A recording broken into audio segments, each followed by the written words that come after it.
بے شک آسمانوں اور زمین کے پیدا کرنے میں اور رات اور دن کے ایک دوسرے کے پیچھے آنے جانے میں اور کشتیوں اور جہازوں میں جو سمندر میں لوگوں کے فائدے کے لیے رواں ہیں، می میں جس کو اللہ آسمان سے برساتا اور اس سے زمین کو اس کے مردہ ہو جانے کے بعد زندہ یعنی خشک ہو جانے کے بعد سرسبز کر دیتا ہے، اور زمین پر ہر قسم کے جانور پھیلانے میں اور ہواؤں کے چلانے میں اور بادلوں میں جو آسمان اور زمین کے درمیان گرے رہتے ہیں، عقل مندوں کے لیے اللہ کی قدرت کی نشانیاں ہیں۔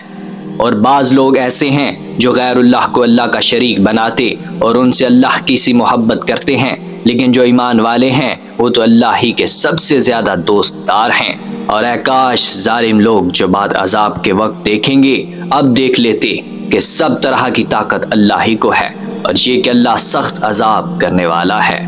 اور اس دن کفر کے پیشوا اپنے پیرووں سے بیزاری ظاہر کریں گے اور دونوں عذاب الہی دیکھ لیں گے اور ان کے آپس کے تعلقات منقطع ہو جائیں گے۔ یہ حال دیکھ کر پیروی کرنے والے حسرت سے کہیں گے کہ اے کاش ہمیں پھر دنیا میں جانا نصیب ہو، تاکہ جس طرح یہ ہم سے بیزار ہو رہے ہیں اسی طرح ہم بھی ان سے بیزار ہوں۔ اسی طرح اللہ ان کے اعمال حسرت بنا کر دکھائے گا اور وہ دوزخ سے نکل نہیں سکیں گے۔